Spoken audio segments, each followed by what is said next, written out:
it's hard to know where to start, but that is relegation confirmed. You must be heartbroken. Yeah, I'm devastated, to be honest. Not for myself, for the people of the football club. I'll tell you something. When I signed here 3 years ago, I sat down with Skivo and he said to me, "This is a very special club.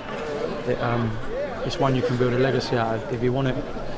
And unfortunately, one was right, one was wrong. My legacy will be tarnished for the man who took us down into regional football, which really hurts. But he was right. This is a special club. This football club isn't about me. It's not about the gaffer. It's not about whoever's at the top. It's about the people, the good people at the football club. It's about the Pat Custards. It's about the Shelleys. It's about people like yourselves, Jack and Henry, the young lads who wait there every week. Do you know what I mean? It's about them. And that's who I'm really hurting for right now. It's not about me. But he was really right, and Terry was right. And I think every time you put on a Yeovil shirt, that's who you're playing for. You're playing for them people who live and breathe the football club. There's so many good people at this football club, and what they've endured, not just this season, but for a long period of time now, is completely unwarranted and it's unjust, really, and it really hurts because it's sad to see good people going through really hard times. The manager said it didn't need to be like this. Do you agree with him? Yeah, it didn't need to be like this. Sorry, I don't know. Can you hear me? Okay. It didn't need to be like this. We've been operating like a club who wants to be relegated. It's as simple as that. I can beat around the bush. I can try and protect people. There's no one to protect. This isn't about me. I've got nothing. This isn't about me. This isn't the ego. The people of Yeovil, the good people at the football club deserve better than the way we've been operating. Not just in a short term in a way, but in a real long term sense. And when you operate like a team which should be relegated, you're going to be relegated eventually. You can beat the odds of it for 1 season, 2 seasons, but what happens throughout the club resonates onto the pitch eventually, and it's been complete anarchy. I can't stress enough how hard it's been.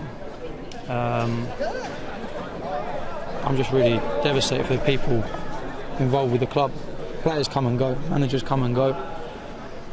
The bedrock of the football club is those people I've mentioned, those good people. And it's hard to put into words the guilt you feel. But things have to change at this club, just make no bones about it. There needs to be a structure, there needs to be a plan, there needs to be transparency but professionalism. There has to be unison. If it's going to continue pulling in different directions, it's going to continue being, this is going to become a regular theme, as it has been for the last X amount of years at this football club. Success starts from the top and is driven by every member of the unit. You can't have success when there's people pulling in different directions, and it's been really tricky. I feel for the staff, I really do. The playing staff, the good staff, the backroom staff who no one sees, because they've had a real tough time recently, really, really tough time. And that distraction has crept onto the pitch, and it's been absolute turmoil. I feel complete. I'll take the blame. I will take the blame because it's my dressing room. But things have been made really difficult for us. But I'm kind of trying to look at it in a positive way. This club will come back. Mark my words, it will come back. There's too many good people at the club for it not to come back. But we have to plan. We have to have some clarity throughout the club.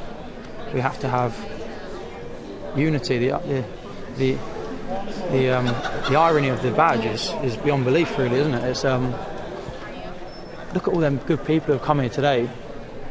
When that's what the football club's about. That is what the football club's about. It's not about me. It's not about players who come and go. They are the foundations of a fantastic football club, and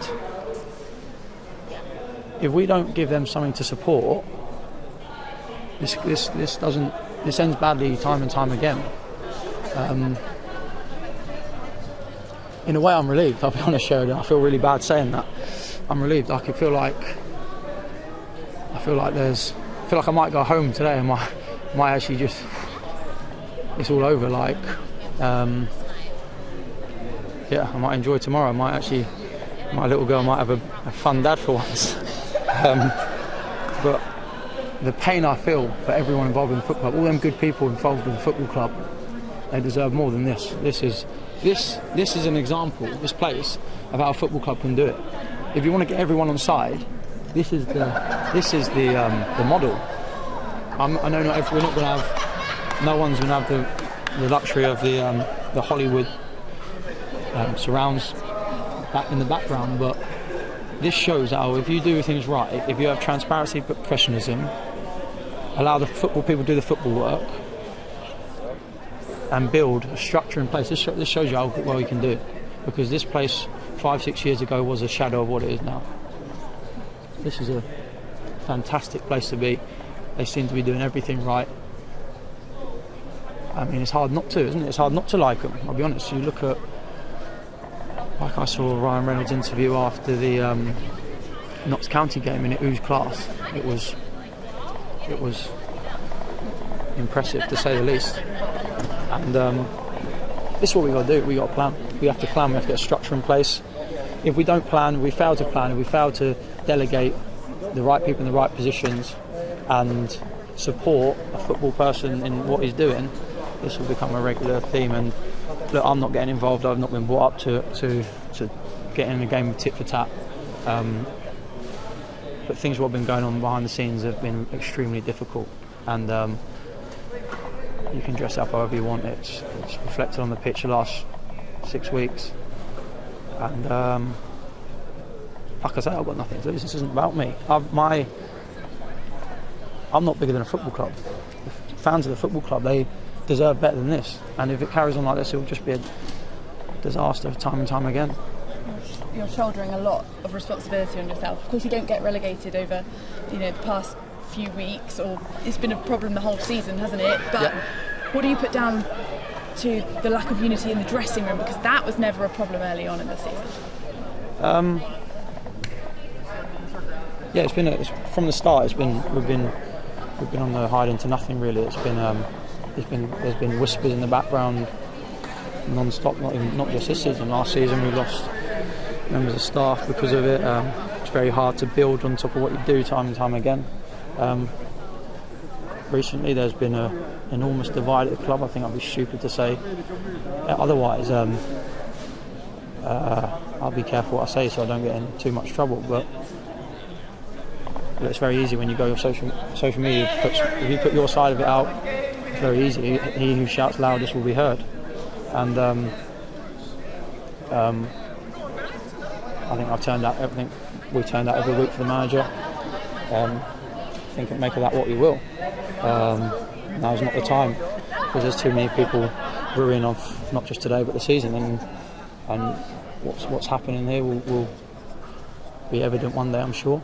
But at the moment, it's not time for bitching. It's not time for me thinking about myself. It's about thinking about them 700 people, 217 people who come here, the 100 odd who went to a Gateshead, the X amount went to Chesterfield. And let's be honest, we've given them absolutely nothing to cheer about all season.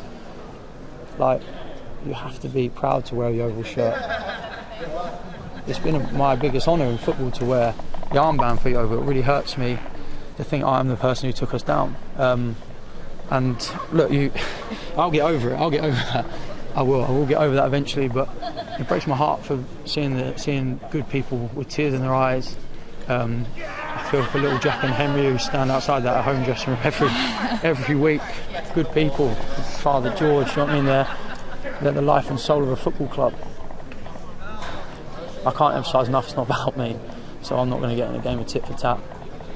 My heart goes out to people like that. But trust me, there's some good people at this football club. There's some good people behind the scenes. Your father being one of them. This club will rise again because good things happen to good people in the long run. And we'll be back. We just need to do it right. We need a reset. I won't keep you much longer, as I know this is really, really tough, but what do you want to see now from this football club that means so much to you? What do I want to see?